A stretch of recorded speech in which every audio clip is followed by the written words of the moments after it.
So, what's going on with food stamps about to run out?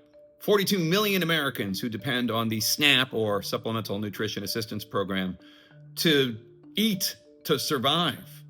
That's going to run out on Saturday? Yep. And let me explain. So right now, if you go to the U.S. Department of Agriculture website, it says, quote, Senate Democrats have now voted 12 times to not fund the food stamp program, also known as SNAP. Bottom line, the well has run dry. We're approaching an inflection point for Senate Democrats.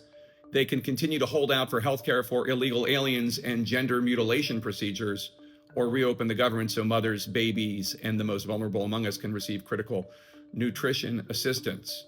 That's quite a stark description of the reason that the government is shut down. Democrats say they're doing it to restore Medicaid benefits and also to continue the extension of the Obamacare subsidy so people can afford health insurance, which expires at the end of the year. But be that as it may, Democrats say, wait a second, there is a contingency fund for food stamps.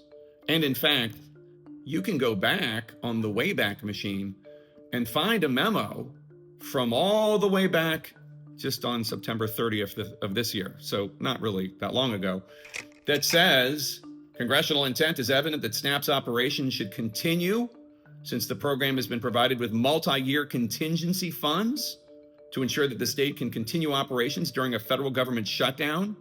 Multi-year contingency funds available to fund participant benefits in the event that a lapse occurs in the middle of the fiscal year. So that's a Trump Agricultural Department memo from September 30th, but it's no longer on their website.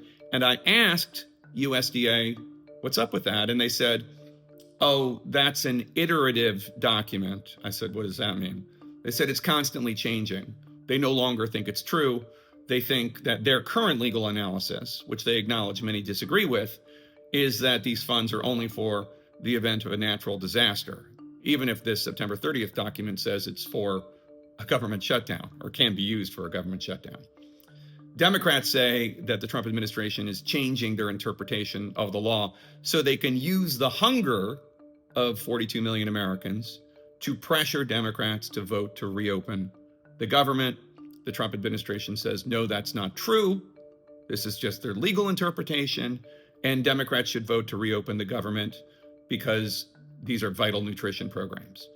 In any case, what's going to happen is, unless something changes, 42 million Americans are at risk of going hungry.